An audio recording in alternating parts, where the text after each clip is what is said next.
سلام. لا فيديو تاع اليوم راح نهضروا على ليكران توتال ولا واقي الشمس اللي هو حاجه جد اساسيه في لاغوتين تاعنا اللي نستعملوها في جميع الفصول، مش غير الصيف اللي نابليكيوه على الوجه تاعنا قبل ما نخرجوا بنص ساعه ولا او موان 20 مينوت. نقدروا نديروا عليه فون دو تان، وبزاف نصائح راني خليتها في فيديو سابق اللي هدرت عليه على بيوتاج. مي اليوم راح نهضروا على مارك دي لونغ، وراح نسيي ندير بتيت كومباريزون انتر هاد لورانج اي لو فيغ اللي راح نخلي لكم لا فوتو تاعو لهنا.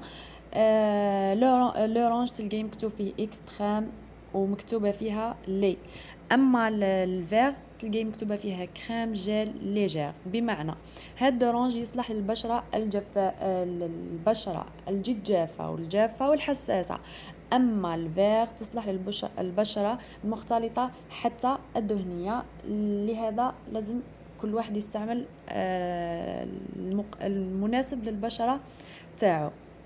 كيما راكم تشوفوا في لا تيكستور تاع لورانج هذا كيما الحليب، وثاني انفيزيبل، ميم لو فيغ انفيزيبل، يعني هذا لا مارك ما فيهاش تانتي. تحطيها على الوجه تاعك يمتصها بسرعه وما يخليش الوجه تاعك مزيت ولا ملبط، يعني ما يتلاصقش، ما يخلي واحد اللمعه خفيفه جدا على الوجه، يعني ما حاجه ما ديرونجيش.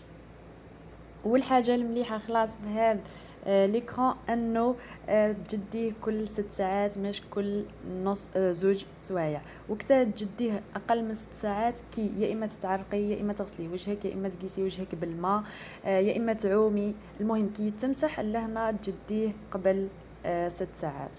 وهنايا راح نشوفوا داي لونغ لورانج بلا ديتاي. اول حاجه تلقاي مكتوب فيه داي لونغ اكستريم SPF 50، يعني يحمي مليح من أشعة الشمس. مكتوب فيه لي مقاوم للماء. تلقاي من المكونات تاعو فيتامين او والصبار اللي هما مهمين جدا للترطيب وتوحيد البشرة، خالي من العطور وخالي من العطور من المواد الحافظة. تلقايه مام نقدروا نستعملوه الأطفال. وثاني لهنا يستحسن انك تستهلكيه ولا تستعمليه من يوم فتحه 12 شهر، عندك المدة تاع 12 شهر تستعمليه من يوم تبدا من يوم فتحتيه. وفيه 50 سي. لو بري تاعو هذا دار 340 الف نورمال، كان قبل 300,000 دوكا ولا 340. دوك ما على باليش قداه ولا. كاين العبوه الصغيره والعبوه الكبيره،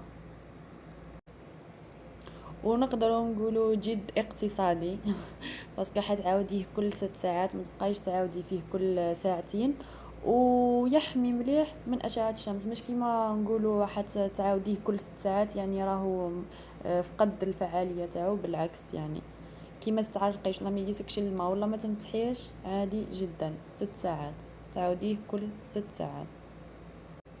ونركز هنايا انه كل واحد يخير على حسب النوع تاع البشره تاعو، باسكو اذا واحد بشره تاعو دهنيه ويروح يدير هذا لورانج راح يخرج لك الحبوب، وتقولوا وبعدا تولي تقولي داي لونغ هو مش مليح اللي خرج لي الحبوب في الوجه.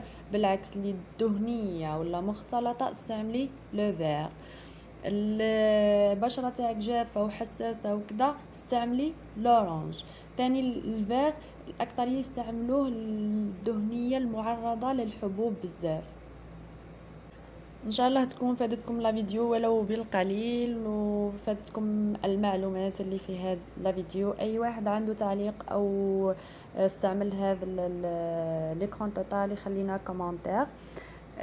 وهنا نكون وصلنا لنهايه لا فيديو، ما بقى عليا نقول لكم الا سلام.